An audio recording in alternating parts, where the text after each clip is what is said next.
Hey, welcome to Outsmart Your Guitar. Glad you could join us. Today is an edition of Gear Talk.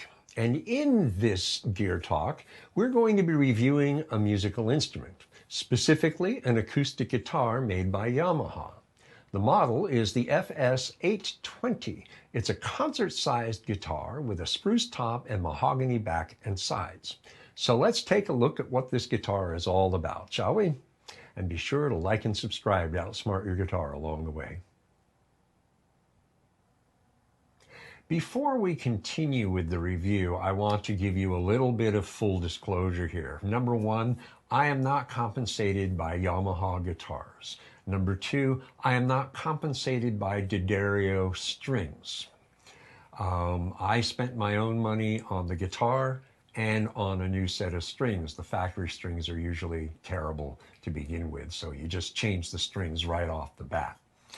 Third disclosure, I had the action lowered because right out of the box, the guitar's action was a little high. It was great for bottleneck, but for general purposes, it was a little high. So I put it in the shop and spent the money to have the action lowered. And at the same time, I put a new set of strings on it. D'Addario EJ16s are on this guitar. On my dreadnoughts and jumbos, I generally will use EJ17s, a medium gauge. So the EJ16 is a light gauge. For smaller bodied guitars, it's generally recommended a lighter string. Okay, so there you go. Let's get on with the review. All right, here's the guitar. Again, a concert-sized guitar by Yamaha, the FS-820. So you're going to have a little tighter bottom end because it's a smaller body and a little brighter top end because, well, mahogany works in that way to help give you a little bit brighter sound. And the size of the guitar also will make it a little bit brighter. The materials the guitar is made out of is Sitka on the top. It's a solid Sitka top, two-piece top. And you have a mahogany back and sides. Now the back is two-piece as well. And my understanding is the back is also solid. The sides are laminate. So if any part of the guitar is laminate and you can get away with it, it's the sides. Because the top and the back, they vibrate in sympathy, and that gives you the projection of the sound. The fretboard is made of rosewood, probably Indian rosewood. The bridge, this part, is probably NATO, which is, again, kind of a mahogany. The saddle is probably plastic or ivoroid. There's a little bit of a compensation done for the B string, which is pretty typical. The neck is NATO, and you can see we got a joint here, and we got a joint here. So it's a three-piece neck. The nice thing is this part of the neck is one solid piece. So that's pretty cool. The tuning pegs are sealed, which is a really nice feature. And another nice feature is you have an adjustment screw so you can adjust how much tension is in the tuning peg itself. I wager these are probably around 10 or so, 10 to 1 or more, maybe upwards of 14 to 1 ratio, which makes for a really nice ability to tune. In tuning this guitar, I've had no problem dialing it in fairly quickly and accurately. So that's a really nice feature. Now, the fit and finish, if you look at this, you'll see, I'll get up real close here, you can see there's no messy stuff going on here. One of the places you look on inexpensive guitars is right here. There is absolutely no glue or any seepage or anything at all, which is beautiful. The other thing is the frets, as you can see, they're small, more vintage size in nature. And that's pretty cool. And you can see the rosewood is very nice, very consistent and smooth looking. And again, we're talking about the fit and finish. Look at that. Isn't that just really nice? No overhang here. I've had no problem with any fret scraping against my thumb or my fingers here. So it's very well done there. So the guys at the factory, kudos to you. You did a good job. And the binding here of the neck is really clean. Very nice. Very nice. As you can see in the peg head, the Yamaha is looking to be inlaid into whatever this material is as the little flowery thing, whatever that is. Very clean, very nice, all the way around. The nut also is probably some ivoroid or plastic. At some point, I'll have that replaced with micarta. I'm not a fan of bone for reasons I won't get into here. But again, you get to see a little bit more of that rosewood. Very nice grain, very nice. So there is the initial overview of the guitar. All right, let's get into the general overall sound of the guitar. The first thing I want to hear is how balanced is it across the spectrum from low to high? You know, what I'm hearing there is it's pretty balanced. So that's pretty nice. That's an important thing, that your low notes and your high notes are going to be fairly equal in volume with just a equal pressure strum across all 6 strings. So that's pretty nice. Good indication there. First position chords.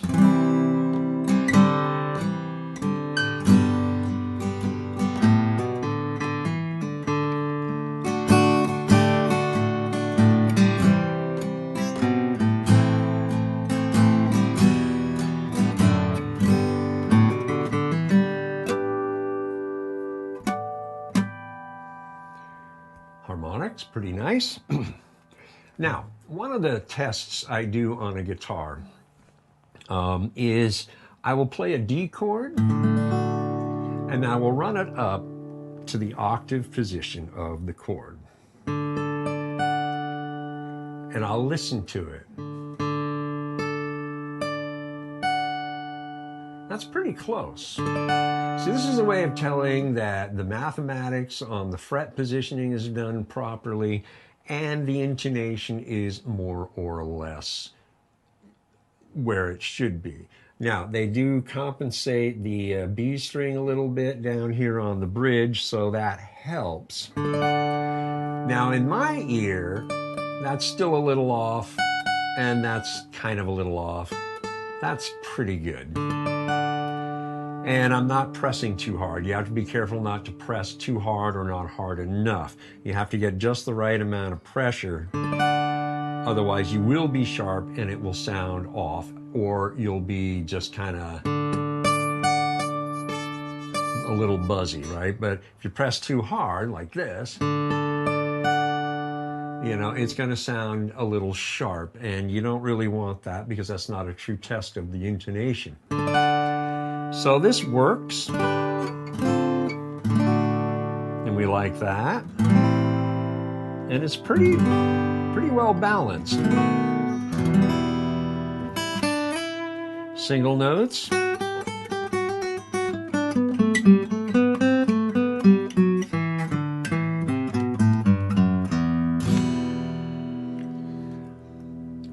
Now, one thing I want to point out here is that when guitars, especially lower end guitars, are put together, especially when they're doing the fretwork, they bang the frets into the fretboard, then maybe put the binding on, and then do a little bit of file work to keep the frets from ripping your fingers to shreds when you run it up and down the fretboard. And they usually just leave it at that. While the frets technically are all the same height and they're theoretically all put into the fretboard properly and they're properly seated, you would think, okay, well, they're all level, so they're all the same height. Well, that's not entirely accurate.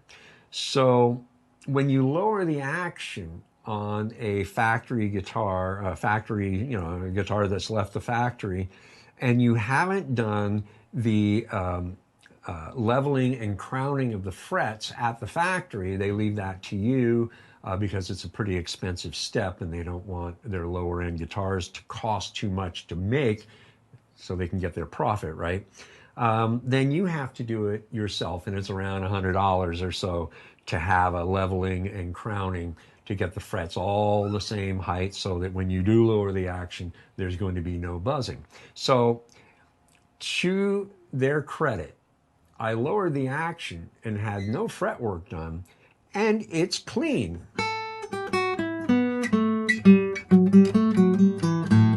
Whoops. My playing isn't clean, but the fretwork is clean. No buzzing.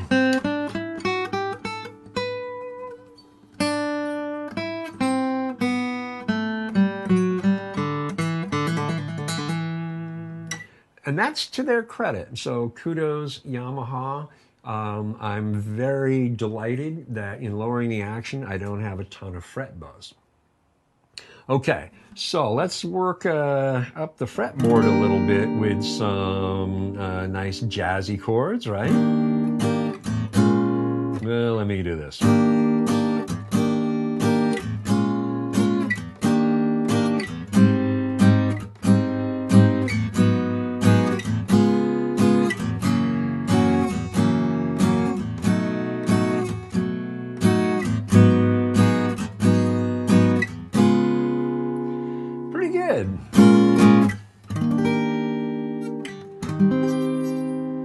Not bad at all. And that out of pitch thing was me. Okay, so nice, fairly balanced sound across the fretboard, and with the lowered action, the fretwork is actually easy to do, to play these chords, and you can hear they sound great. And so I'm very pleased with that as well. So just the general strumming with a pick and everything and doing chords up and down the fretboard, I think we have some pretty impressive results.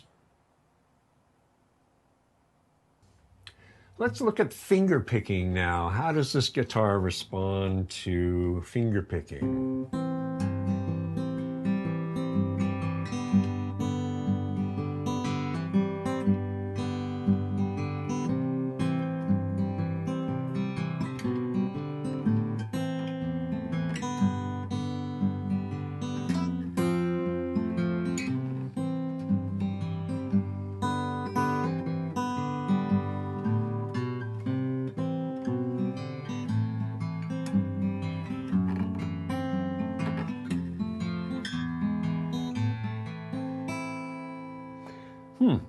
Okay, not bad in the first position.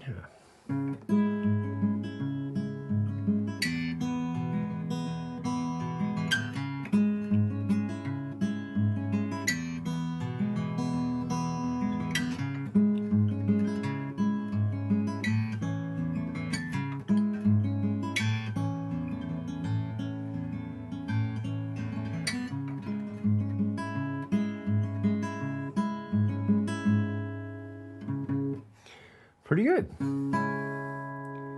I like it.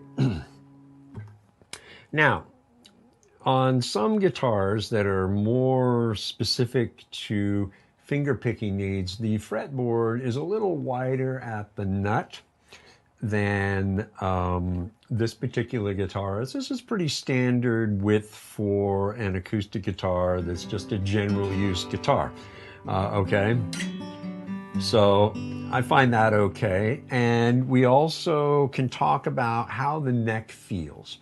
It's an oval neck for the most part, and there is a suggestion of a peak on the spine. Now, of course, the spine is the middle of the back of the neck. I have just the suggestion of a peak, almost, you know, like a softer than soft V, like the old Fenders had the V neck. This suggests the idea without actually being a V neck. And I find that kind of nice because it makes my thumb find the spine really quickly when I'm doing bar chords. And I need my thumb to be right on the spine to get the maximum vice grip to fret the chords, right? And so that's really nice. What would I compare it to? Well, it's not really a Taylory sort of thing. It's a little bit deeper, thicker than a Taylor, front to back.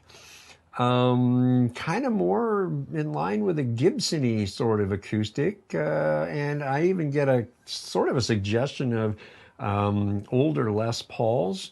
Not the slim neck Les Pauls, just the more normal things. Even a 335, not the slim version, but kind of a suggestion of that, if you're familiar with those at all.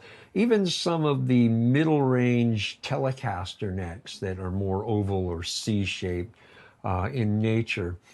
So that's pretty nice. The fretboard looks to be somewhere around 12-inch radius, maybe a little bit more. I mean, when I look down on it, it's almost flat, which suggests 16-inch, which is Martin's radius. But it's not. It's actually just a little bit more when I look at it from the side, a little bit more. So maybe this is around 14 inches, somewhere in between 12 and 14-inch radius. I didn't look at the paperwork to see if it's even listed. But it's very comfortable to play overall.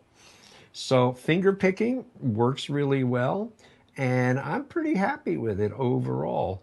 And I got to tell you, I'm really surprised at what this guitar is showing itself able to do. So what are my overall impressions of this guitar at the end of the day? As a $300 guitar, I can tell you this is a great instrument. If you're just getting started in playing guitar and you want to start on acoustic, this is a great guitar to buy. $300 isn't a big investment, but you do need to spend a certain amount of money to get a guitar that's going to sound good. And with the extra money spent to lower the action, this will be a very playable guitar, and then new strings, of course. And it'll sound really nice, and it'll play nice, and it'll make it easier to learn to play the guitar.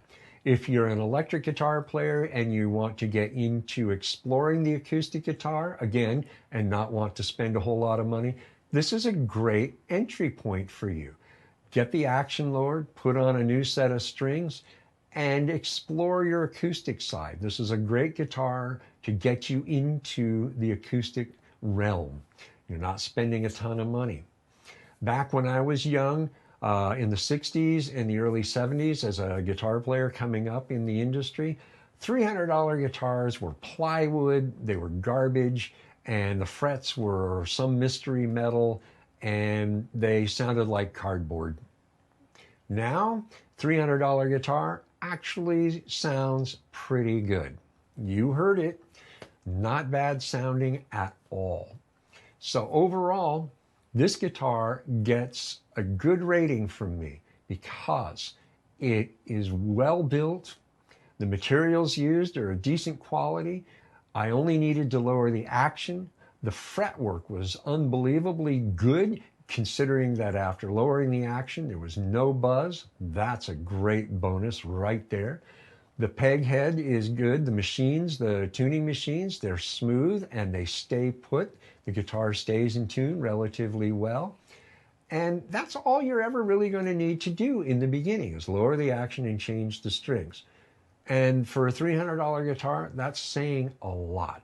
Yamaha has done themselves proud with this particular guitar, and I can't say enough about it being only a $300 guitar. I didn't expect a Martin, Gibson, Breedlove, Olson, or whoever, right?